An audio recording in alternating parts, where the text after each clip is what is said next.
Hello Rama. जी हाँ। आपके net के साथ कोई दिक्कत नहीं है, टेंशन मत लो। दिक्कत है जियो सिनेमा के साथ।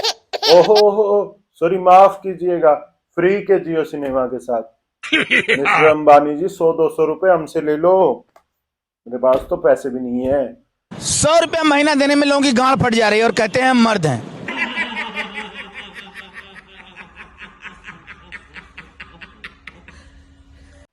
लेकिन भाई, मैच पूरा एक बारी में दिखा दो।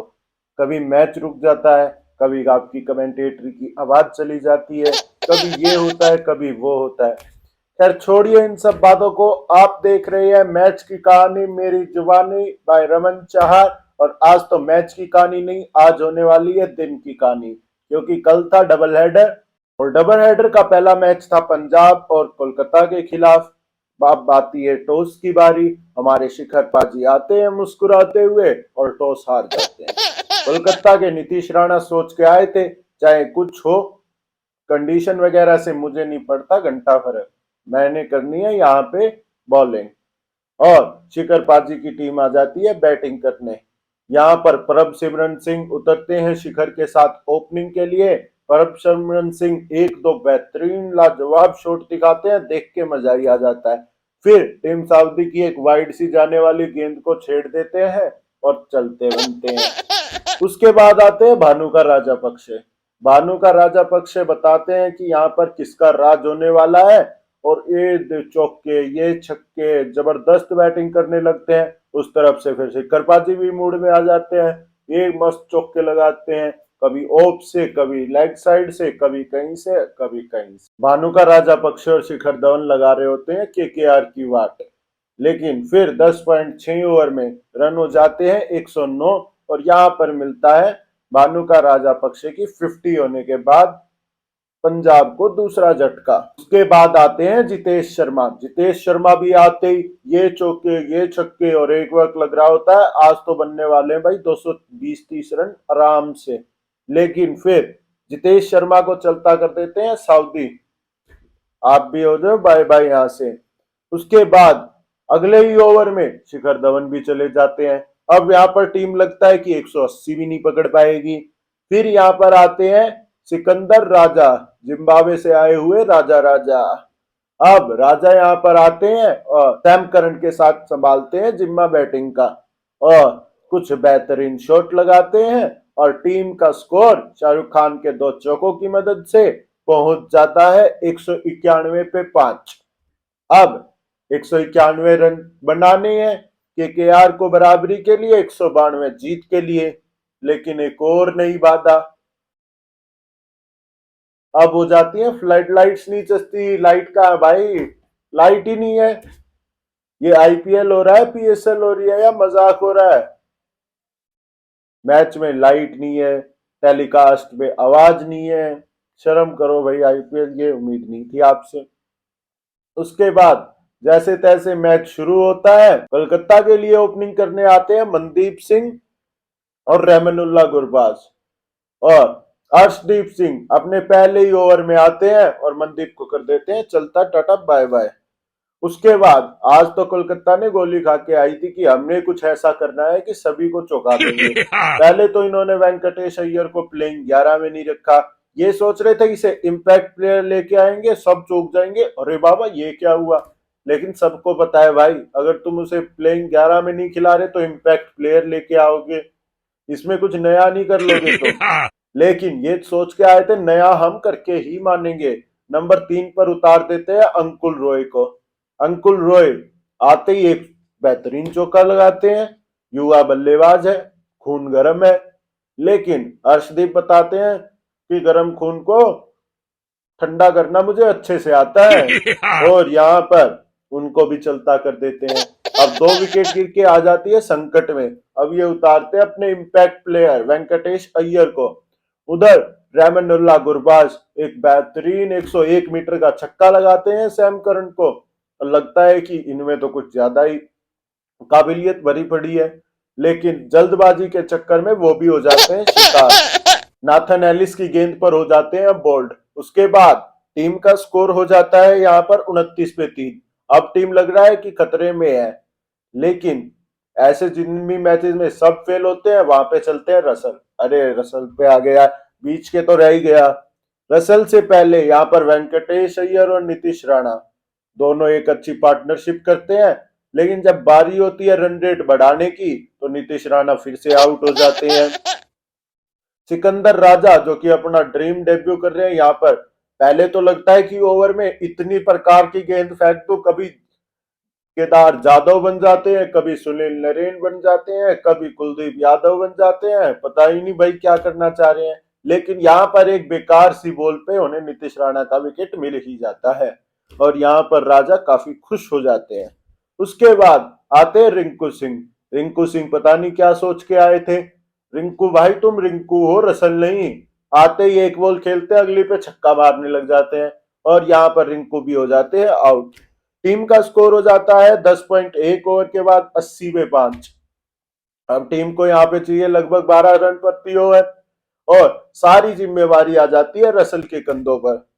लेकिन रसल तो भाई रसल है, आते हैं मस्त शॉट लगाते हैं, छक्के लगाते हैं और पंजाब के छक्के छुड़ा देते हैं। 19 गेंदों में हो जाते हैं 35। उसके बाद सैम करन, एक ऐसा टाइम आता है कि अब तो रसल को आउट कर दीजिएगा वरना मैच गया। नाथन एलिस एक चांस भी बनाते लेकिन प्रभ सिमरन सिंह कैच यहाँ पे पकड़ रहे हैं, बॉल यहाँ पे आ रही है, कैच गया, मैच गया।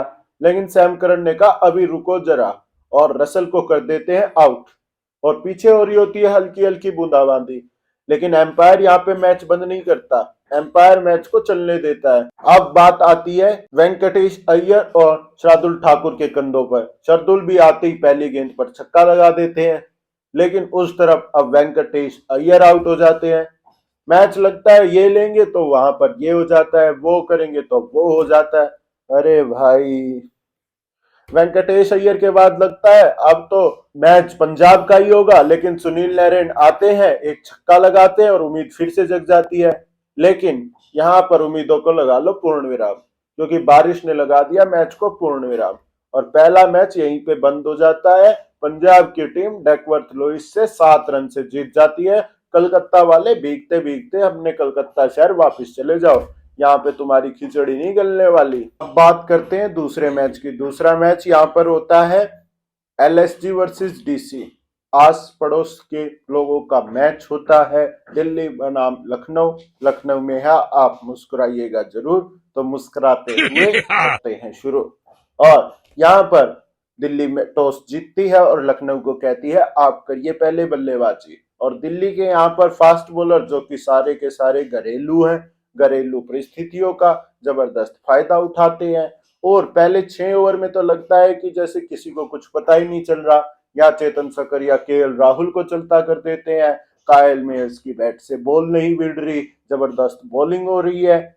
लेकिन केएल राहुल के जाने के बाद एक ऐसा मौका आता है यहाँ पर खलील के पास, आराम से ऐसे कैच पकड़नी होती है लेकिन उसको भी टपका देते हैं। लेकिन कायल मेयर्स जो ये कह रहे थे ये ही तो मुझे चाहिए था, दूसरी जिंदगी में तो मैं तुम्हें खत्म कर दूंगा, खलील की होगी ये ऐसी गलती फिर तो बस। कहां पर 18 बॉल में 16 रन थे कायल मेयर्स के, फिर इतने छक्के मारते हैं, इतने छक्के मारते हैं, सिर्फ 2 चौके, सिर्फ 2 चौके और 7 छक्के, इतने छक्के लगा देते हैं और टोटल रन बना देते हैं 38 में 73। लेकिन एक वक्त ऐसा लगता है कि अब तो ये जो पहले लग रहा था 150 भी नहीं पकड़ेगी, अब लगता है 250 मारेगी। लेकिन फिर अक्षर पटेल की एक बॉल अचानक ऐसे जाने की बजाय ऐसे चली जाती है और कायल मेयर्स के होश उड़ जाते हैं और उसी के साथ मिलता है लखनऊ को यहाँ पे झटका। अब अक्षर पटेल की एक बॉल घूमने के बाद खिलाड़ियों में ऐसा दबदबा बन जाता है उनका, और खिलाड़ियों में तो छोड़िए पीछे सरफराज ज्यादा डर जाते हैं, अब कीपरिंग कैसे करूंगा, जैसे तैसे मुश्किल से बेचारे बॉल पकड़ते अब घूमने और लग गई, पहले ही नहीं पकड़ी जा रही थी अब कैसे पकड़ी जाएगी। फिर आते दीपक हुड्डा, बेचारे सिंगल सिंगल लेके काम चला रहे थे, छक्का मारने की कोशिश में हो जाते हैं चलते हैं। उसके बाद कृणाल पांड्या आते हैं, एक छोर पे लास्ट तक खेलते रहते हैं, खासा कुछ तो करते नहीं, लेकिन उसके बाद स्टोइनिस आते हैं, स्टोइनिस जाते हैं, कुछ खास करते नहीं। निकोलस पूरन आके कुछ जबरदस्त छक्के लगाते हैं और एक हैरानी की बात, इस मैच में लगे 5 चौके और 16 छक्के। जी हाँ, 16 छक्के और 5 चौके मैच में नहीं, सॉरी माफ कीजिएगा, माफी। मैच में नहीं, ये लगे पहले इनिंग्स में। दूसरी इनिंग्स में तो छक्के का चौके ही लगने मुश्किल हो रहे थे।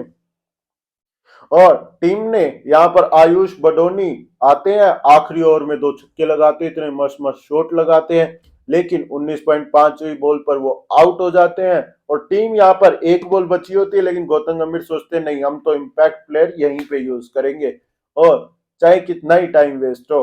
उन्होंने बुलाया यहाँ पर कृष्णप्पा गौतम को। गौतम ने भी आते ही पहली बॉल पे छक्का लगा के साबित कर दिया कि इम्पैक्ट प्लेयर को यूज कैसे करना है, कोई गौतम गंभीर से सीखे भाई। और टीम का स्कोर पूछ गया 193।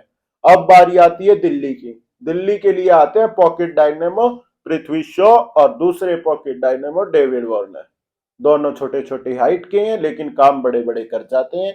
और स्टार्ट होते ही पहले 4 ओवर में टीम का स्कोर पहुंच जाता है 40। लेकिन फिर गेंद आती है मार्क वुड के सामने। मार्क वुड ने क्या मार मार के वुड तोड़ी है।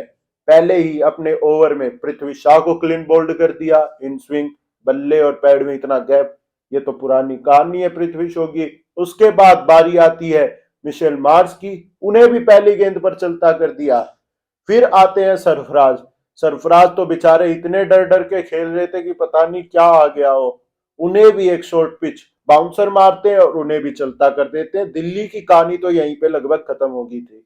लेकिन फिर राइली रूसो डेविड वार्नर के साथ मिलके थोड़ा सा दम दिखाते जरूर है, लेकिन फिर राइली रूसो एक ही बॉल पे 3 बारी आउट हो जाते हैं। 2 बारी तो हो ही जाते हैं, 3 ज्यादा हो गया, चलो मसाले के लिए ठीक है। एलबीडब्ल्यू भी हो जाते हैं, कैच आउट भी हो जाते हैं। एम्पायर उन्हें फिर भी आउट नहीं देता, लेकिन बंदा खुद चला जाता है। उसके बाद टीम कुछ खासा कर नहीं पाती। डेविड वार्नर एक छोर पर खड़े रहते हैं, वो भी सिर्फ खड़े ही रहते हैं, करते वो भी कुछ नहीं है। दूसरे छोर से विकेट्स गिरती रहती हैं, वो बेचारे खड़े रहते हैं, कोई ज्यादा कुछ कर नहीं पाता। और यहाँ पर दिल्ली को मिलता है हार का सामना। पीछे ऋषभ पंत की जर्सी टांग दी है, वहां पे ऋषभ पंत विश कर रहे हैं भाई मैच में भी थोड़ा ध्यान दे लो, दिल्ली वालों बड़ी उम्मीदें हैं तुमसे, देख लो ऐसे नहीं चलेगा भाई। और ये हार काफी बड़ी हुई है। पॉइंट्स टेबल पे नेट रन रेट की जो मार पड़ेगी ना, बाद में बहुत पछताओगे भाई। चले भाई। और हाँ, रुकिए। अरे जा का रहे ही बोरा गए हैं का भाई, भोजपुरी कमेंटेटरी मजा आ गया बे। चलिए अब आपसे बाय बाय लेते हैं, वीडियो बहुत बनानी है, खाना पीना सोना कुछ नहीं हो रहा। Bye bye.